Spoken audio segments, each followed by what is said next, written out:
Perlawanan Pangeran Mangkubumi yang memilih mengangkat senjata melawan VOC disebabkan campur tangan VOC yang sudah keterlaluan dalam mengatur dan mendikte pemerintah Kerajaan Mataram Islam yang saat itu dipimpin Pakubuwono II.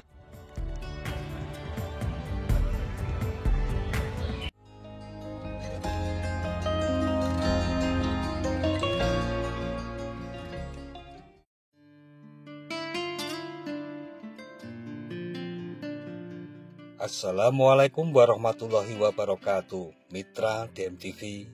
Situs Perjanjian Giyanti merupakan sebuah tempat diadakannya Perjanjian Giyanti pada tanggal 13 Februari 1755 yang melibatkan Pakubuwono III, Pangeran Mangkubumi, dan Perserikatan Dagang Hindia Belanda atau VOC. Situs ini terletak di Jalan Perjanjian Giyanti yang sebelumnya dikenal dengan Jalan Kerten, Dusun Kerten, Kelurahan Jantiharjo, Kecamatan Karanganyar, Kabupaten Karanganyar, Jawa Tengah. Bangunan situs terlihat sederhana dengan dipagari tembok putih serta ditumbuhi pepohonan besar sehingga nampak teduh. Area situs berada di bulak persawahan dengan tanaman padi yang sangat subur, luas membentang di bagian timurnya.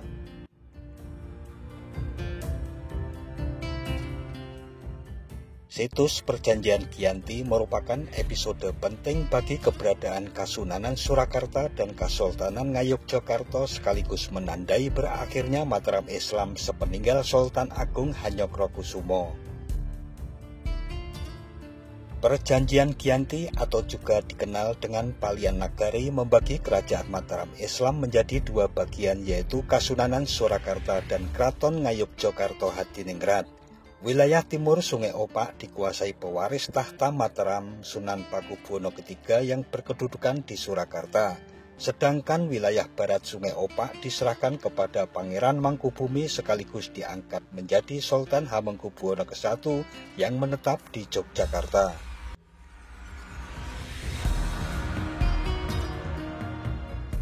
Lahirnya Perjanjian Giyanti berawal dari masalah di dalam Kerajaan Mataram Islam yang kemudian melebar kemana-mana, terlebih dengan adanya campur tangan VOC.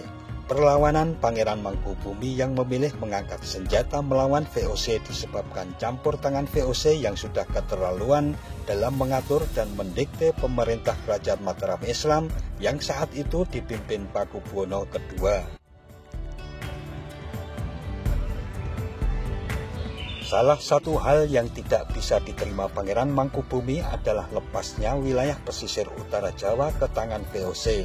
Padahal wilayah itu menjadi penopang utama perekonomian Mataram Islam. Kondisi ini menyebabkan Mataram menjadi lemah ditambah lagi geger pecinan menjadikan Keraton Mataram Islam di Kartosuro porak-poranda.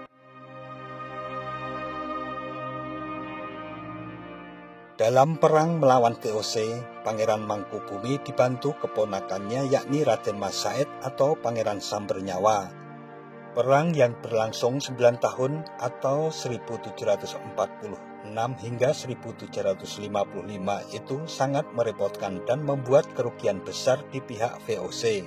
Dengan segala upaya agar perang berakhir, VOC kemudian menawarkan perdamaian. Wilayah Mataram Islam kemudian dibagi dua dalam sebuah perjanjian yang kemudian dikenal dengan Perjanjian Giyanti yang diambil dari nama sebuah tempat yakni Giyanti. Mengingat jasa Sri Sultan Hamengkubuwono I di masa itu, pemerintah Republik Indonesia memberi gelar pahlawan nasional pada tanggal 10 November 2006.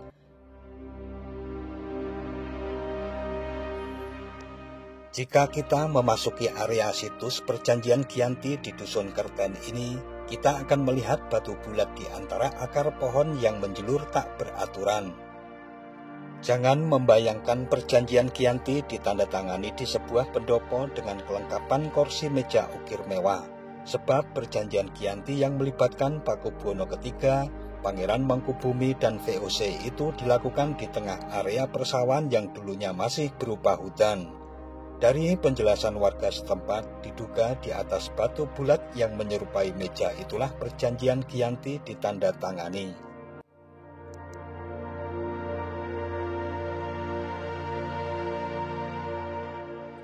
Nah, mitra DMTV, demikian tentang situs Perjanjian Giyanti yang menjadi bagian episode penting dalam perjalanan Kerajaan Mataram Islam dan masih terawat serta terjaga hingga saat ini. Jangan lupa subscribe dan tekan tombol loncengnya agar tidak ketinggalan dengan video-video terbaru dari DMTV. Sekian dan wassalamualaikum warahmatullahi wabarakatuh.